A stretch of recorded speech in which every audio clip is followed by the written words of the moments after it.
Hey guys, Tracy Pelfer here. This clip I'm going to share is from Sunday morning, Father's Day in Graham, Washington. Now, when I first heard this clip, my mind went in one direction. And let's go ahead and just play it and then we'll go from there. Oh, my son is calling me right now to wish me happy Father's Day. Whoa, should I answer it? Oh, don't answer. He hung up. God bless my buddy. So many things that could be unpacked here. As a rule, who cares? Who cares if the man up behind a pulpit gets a call from his son on Father's Day and wants to answer it real quick? Whatevs, right?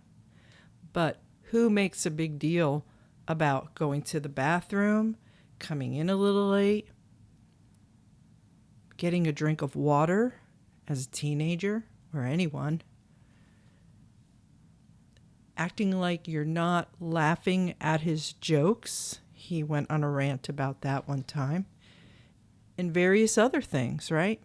And here he is, just getting ready to answer a call. It's funny, he says, my son is calling to wish me a happy Father's Day. I guess that's a good assumption on Father's Day. He makes no mention of why. Oh, I wonder why he's calling during church. Here's the thing.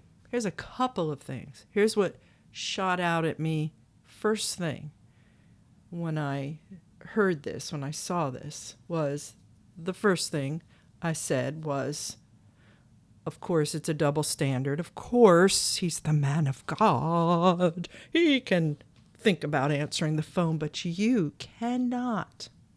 And then I thought, why is his son calling during church? Because he was brought up in this church in Graham, and he knows that if his parents aren't gallivanting around, that's where they are Sunday morning. And they know chances are pretty good, probably also likewise, that it's going to be either Mike or Phil preaching. Maybe he took a chance that Phil would be preaching and Mike would answer his phone or at least text. I don't know. Why does he have his phone on during service? I don't know. Maybe for emergencies, I guess. That makes sense, right? But I did think it was very odd. Very odd. You know your dad's going to be in church, that you call him during that time. I don't know. You kind of pull those stunts. You call when you know someone can't answer, so all you have to do is leave a message. Kind of odd, the whole thing. But as I just let this service and others simmer, I was thinking last night, I actually had trouble sleeping. I was thinking about different things.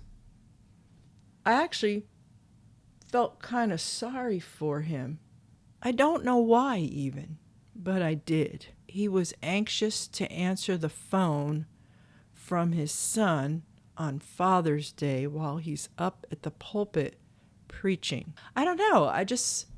I was thinking last night, it's just something kind of sad about it, but I can't put my finger on it. Why is he calling during church? Part of me was like, did they set it up that way so that he would?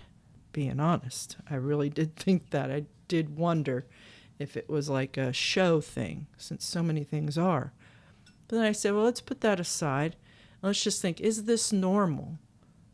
It's not. It's definitely not in this church. And why did he call during church? He just couldn't get past that. And he seemed genuinely happy. So once I got past that and thinking about this, like, oh, I feel bad for this guy, because part of me, then it splits up again. And I think, well, his son's not in the group. And this is the founder's grandson.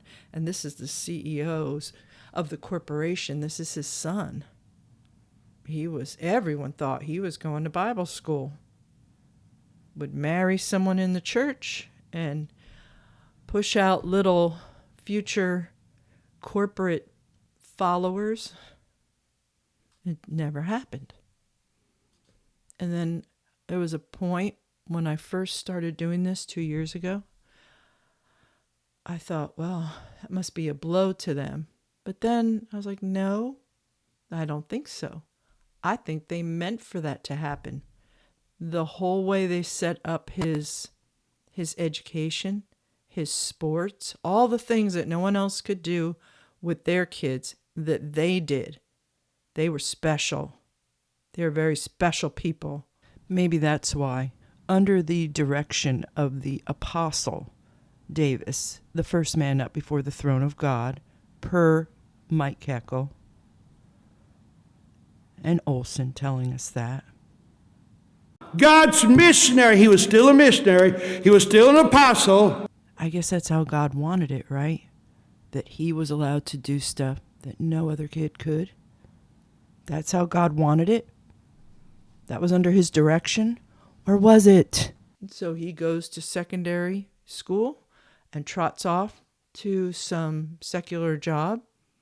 And you don't see or hear from him in the church at all. They never say, hey, our son's with us tonight in service. Now, maybe I missed that time in the last 2 years where he was there. Maybe they don't want him to come to church and be a spectacle. I can get that. Maybe he doesn't want to come to the church and be a spectacle. I get that too. But this is of their making. And because how many lives were affected by the decision of Davis, who you were not to question as the man of God. You were not to question him. He would humiliate you if you did. How dare you ask a question?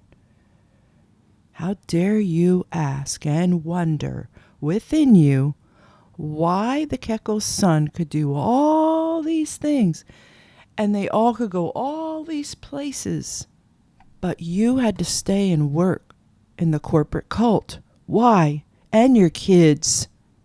I don't know. But it's all strange, and it's strange to a lot of people because this was supposed to be what we were raising our children to do, right?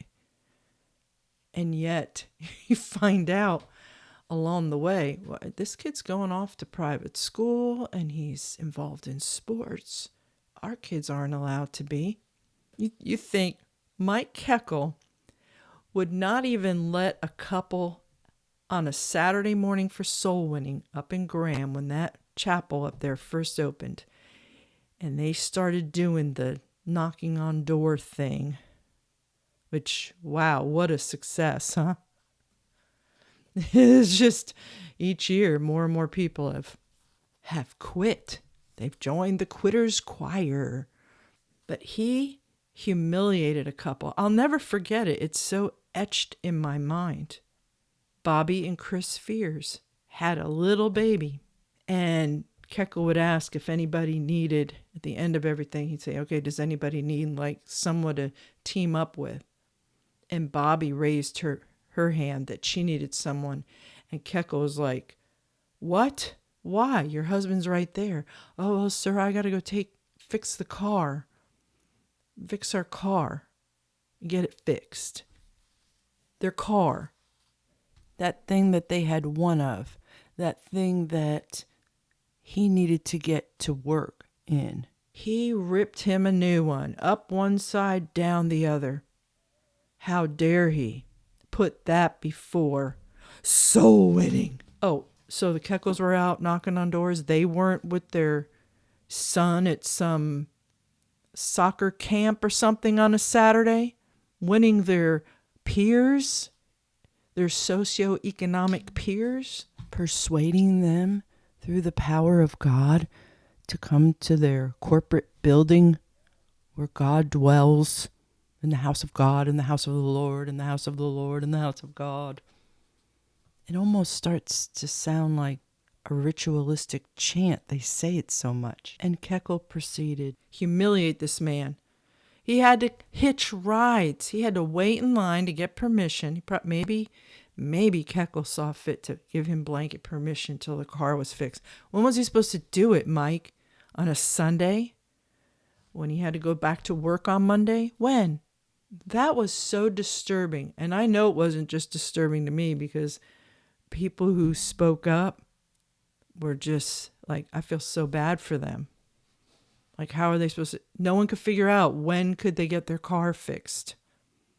And, you know, it's hard enough to hitch a ride. But when you have to do it with a baby and a car carrier and you need so much space. But there was no empathy to be found in Mike that morning. You know, you even think to yourself all these years later, had he just stepped back and been a person that could evaluate himself and come back and say, before everyone on a Saturday morning again, hey, I'm really sorry about last week. That's all you have to say, is acknowledge that you were kind of a douche and you made a hardship for a nice young couple and their baby, a position you never had to be in. It was unnecessary, and it was a highly stressful predicament. We all understood that, but Mike didn't, because he was so out of touch.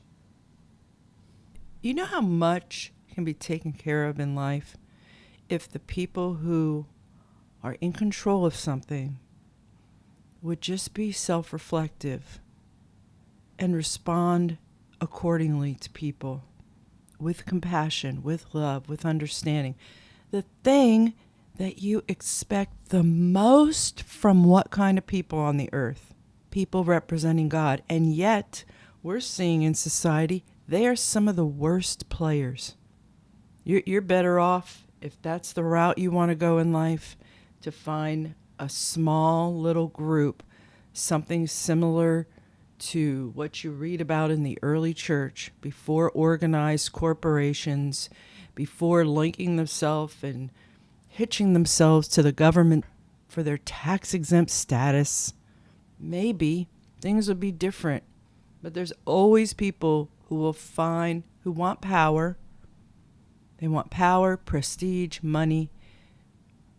They're the ones that find some manipulative way to get it. Go be a regular corporation. Go do your LLC stuff. Man, Mike and Tanya have enough of them out there. Go look them up online. Have you ever done it? Just go look up their name and see all their LLCs for profit. What is that about? How much time do they give to that? They're not about reaching the world with the gospel. They're not about sitting with the broken as Jesus did, breaking bread with sinners and harlots, welcoming the feeble, praying, and showing forth miraculous deeds as God works them through their faith. That's what you have to have. And even Carolick about doing that. They don't even talk about it. It's not even in the conversation. And to finish off my example of Mike with that young couple that morning, and how he has not changed one bit, gotten worse. It's so cold. It's so cold-hearted. It shows the heart of that guy.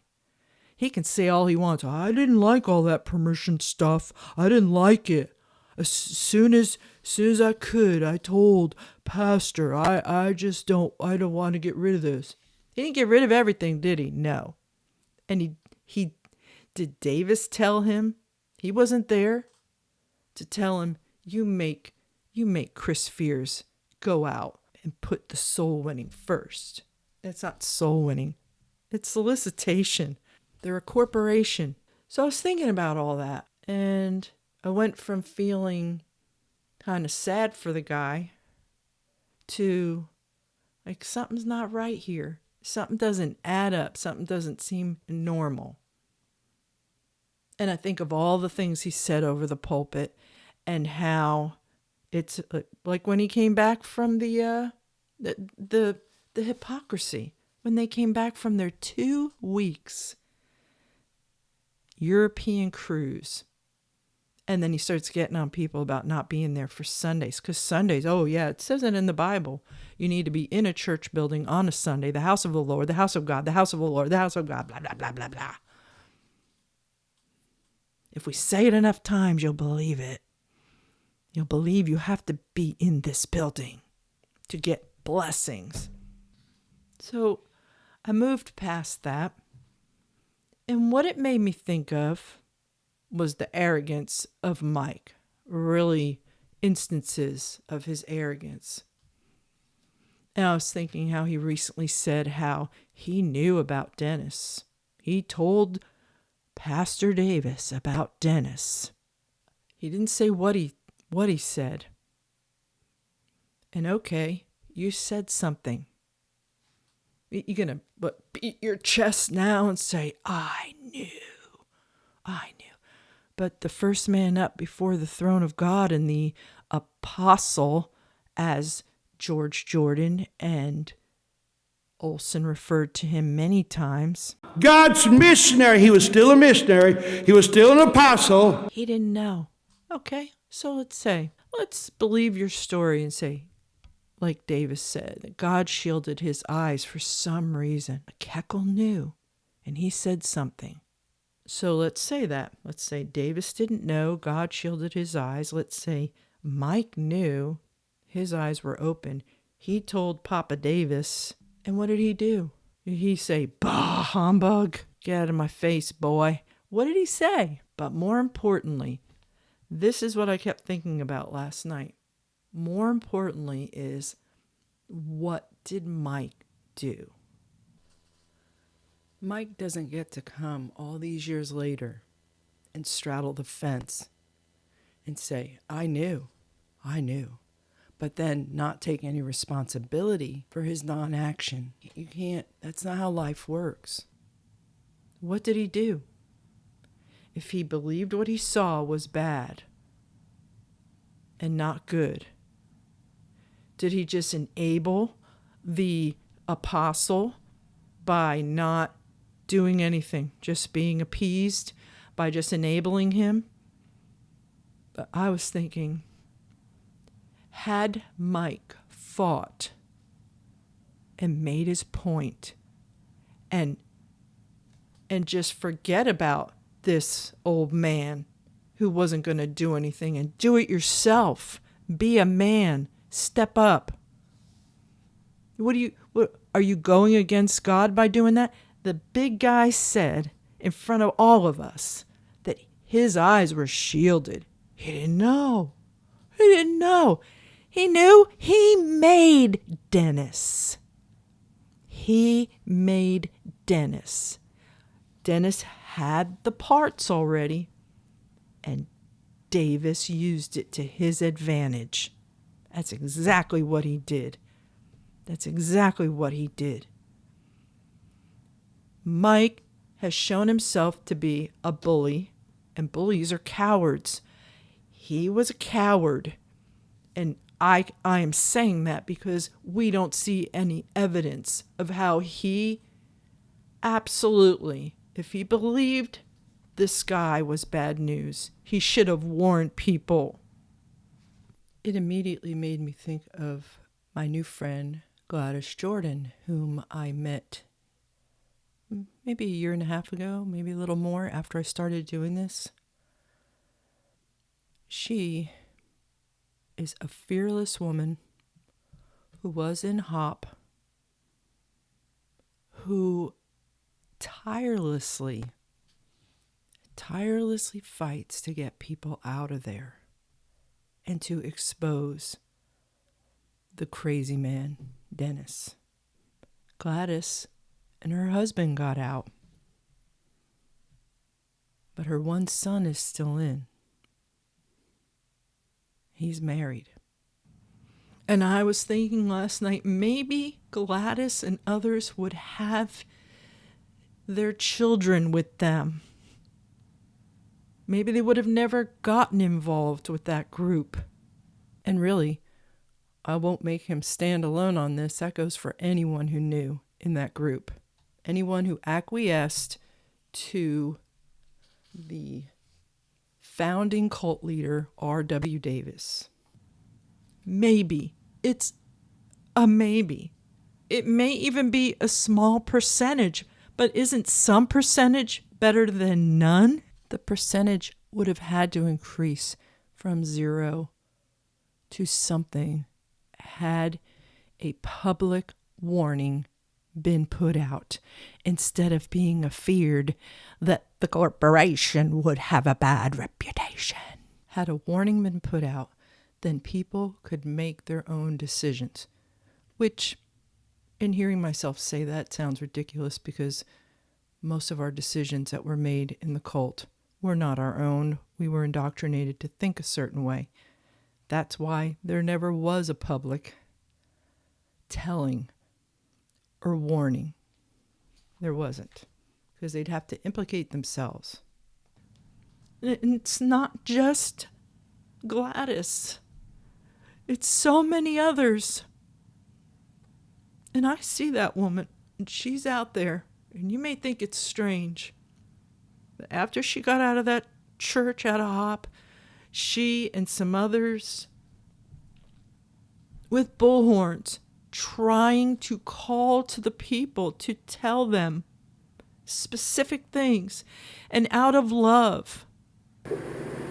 Wake up, people, wake up. He will do this to your marriage, brother. He will do this to your marriage, sister. Don't be afraid to talk to your husband and talk to your wife about the truth. Talk, share, analyze, question. Right. Wake up. Wake up. Jesus loves you. This man does not love you. This man does not care for you. Where is he? Where is he? Is he in Augusta enjoying his beach house? Is he in Florida enjoying his pool? Wake up. This man does not love you. Come on, Omar. She has rescued so many people, like literally rescued them. And what happens in HOP is just like in NTCC, because that's where they learned. That's where they learned how to shun. You cut people off from their loved ones and their friends and everything. Cut them off. You tell them you don't have anything to do with them because they're fighting God. Sick. It's so sick. And so what's the point of this video? The point is KEKEL's hypocrisy here, because you can't do the same. And you can't even go get a drink of water or go to the bathroom or not laugh or not smile and don't look sleepy, even though you're run ragged. How dare you? But when you put together all the things this guy says, he puffs himself up. He is never humble, because narcissists never are. They never are. They never step back and evaluate themselves and admit any wrongdoing. Specifically, not just like, yeah, we all do this or we all do that. How many of you out there? How many of you out there? Oh, I'm the only one. I'm the only one, you hypocrites. That's what he does. Gladys was in HOP. Her son is in HOP still to this day. And she sent me a video not too long ago, I guess last year maybe, where she was in a Walmart and her son and daughter-in-law were in the Walmart, and she was trying to talk to them. And I was thinking, I had a hard time watching that video. This is a mom. I was thinking last night, I'm so thankful that our family got out all together, because the heartache of these cults and the shunning, the text messages from Mike and others to stay away and Kinson and his wife showing up on your doorstep, telling you it's okay. You can divorce them if they leave the church. They're leaving a building. They're leaving a corporation. Nothing to do with the verses they twist and mangle to make it seem like you are a reprobate if you leave them. And I was thinking last night, maybe Gladys and others would have their children with them. Maybe they would have never gotten involved with that group. There's an old adage, I forget exactly how it goes, but when someone knows the truth and keeps it from you to protect a man and a corporation, that is not your friend. That is not your brother. That is not someone who loves you. That is not a pastor. That is not anything. That is a self-serving person. You sound the alarm. You tell people. So is there some convoluted thing that, well, I can't go against God's anointed? And you find out later, does this make sense? God was shielding his eyes from all of this evil and the evil that was yet to come and that is still going on. Epic evil. NTCC cannot wipe their hands clean of this. They can't. It's stained. We see it. You can go in the bathroom and keep trying to get that red off. It's there. We see it. You're culpable. You have a part to play in all of it. And if God was doing the shielding, why didn't he shield all of y'all's eyes? Why just his? If you're going to use some lame excuse, at least try to have it make sense. I don't know how you sit there and resolve it in your mind. Now, there's people in NTCC right now, they don't know about these days when the split occurred. And going further back, how many of us were in and didn't know about the split that Davis had from his previous group, and under what circumstances? I believe right now there's people sitting in NTCC churches and they hear this stuff and it's going in and it's doing what it did for all of us who sat there and listened to that drivel during that split. Listen to that sack of lies that was opened up and presented to us as truth. It's working. It's working on the mind. It's finding its place. It's lining up in a row somewhere. And there will be a day where it will be presented to you, obviously, in your mind and in your heart.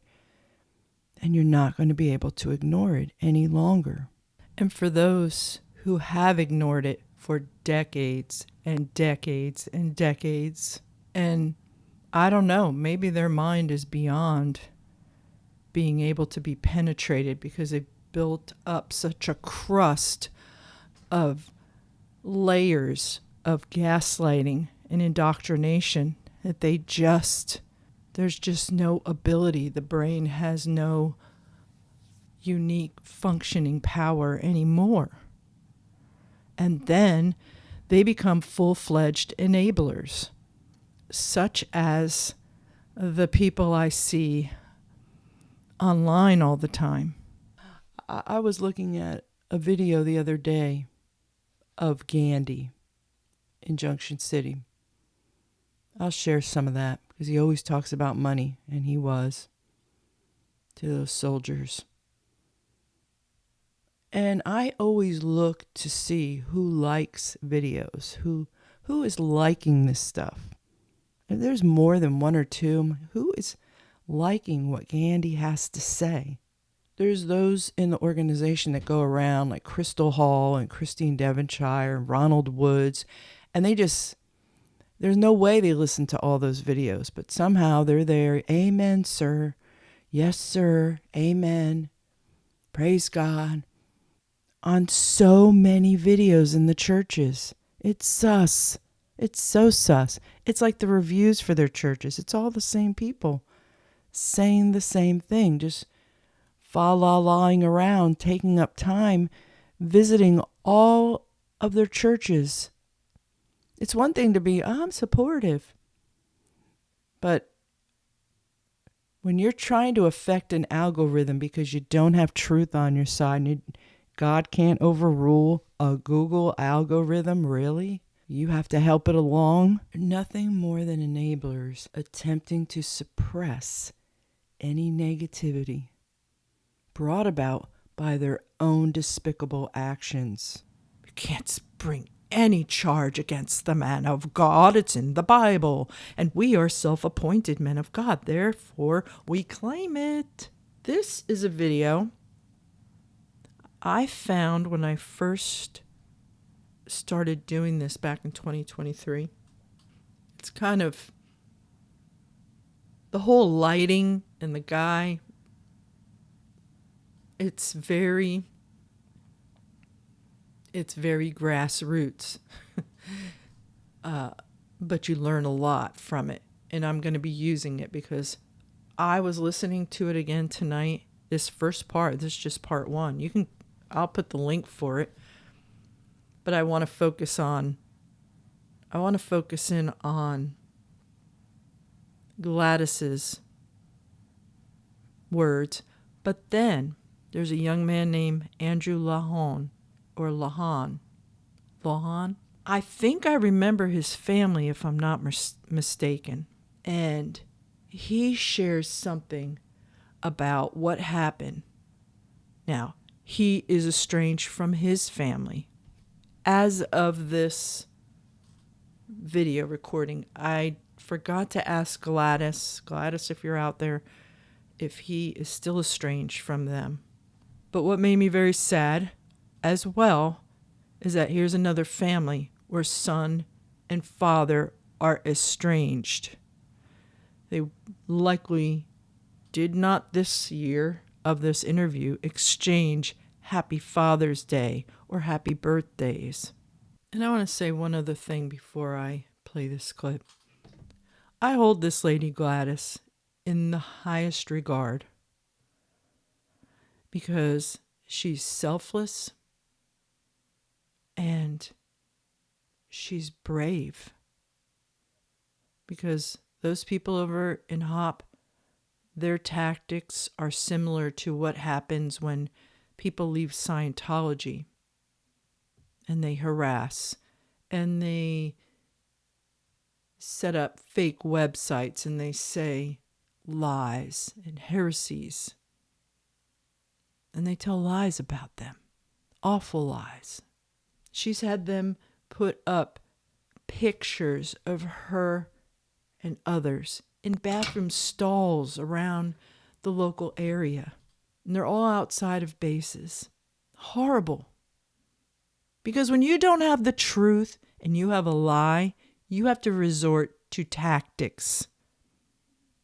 You can't speak truth. You can't show forth truth. There is no faith. There is no gathering of people who are drawn by a loving, compassionate spirit and grace all around. I know NTCC taught Dennis that, right? Not in for that Jesus is love stuff very much. Isn't that what Phil said so many times? And Mike. Everybody loves love stuff. Everybody does. Unconditional love. Welcoming, inviting. Everybody loves that and needs it. And though the NTCC tactics are way low grade compared to HOP, it's not about comparing worse and less tactics or forms of manipulation and indoctrination. NTCC still has it. It still exists. The lies, the absolute lies to cover up. It's the same thing. It's the same spirit. Okay, let's finally move on to the clip beginning with Gladys. For a long time now, she has given her life for this. I admire her, and It's quite a daunting task.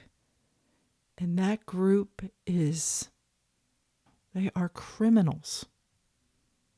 They have committed crimes. They've had the FBI raid them. Now they're back to having a Bible school, just like Graham does. It's not accredited. No one in there teaching has ever been trained. It's just an indoctrination camp.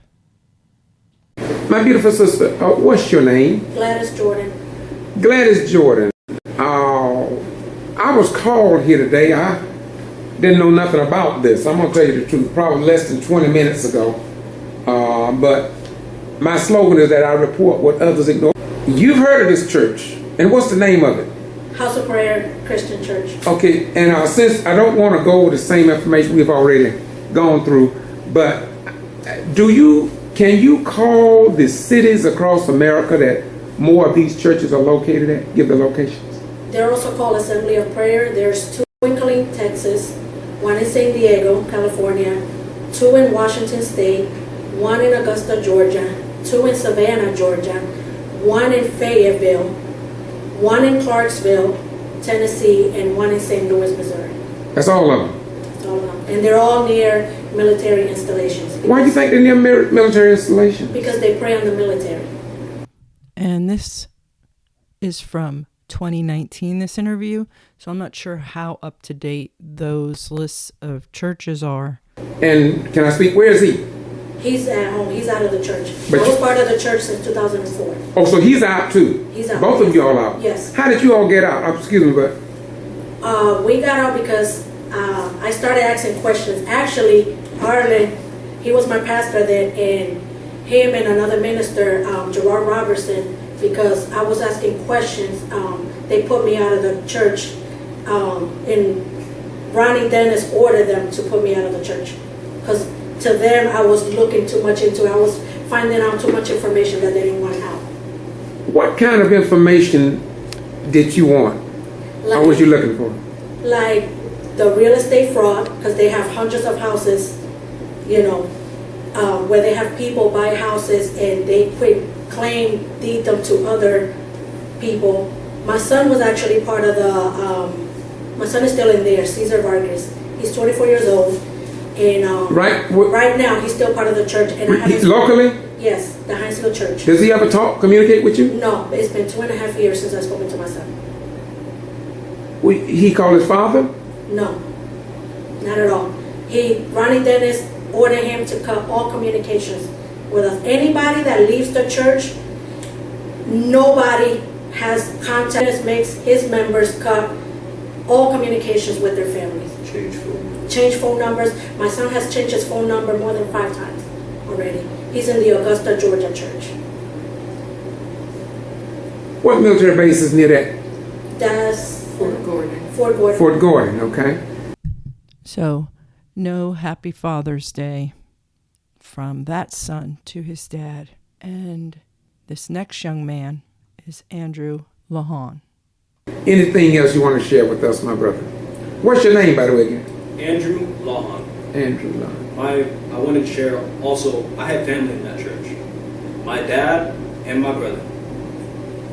And my dad, to this day, if I was to go and try to talk to my dad would laugh at me, call me gay, because they literally drive you to kill the feelings for the people that have left.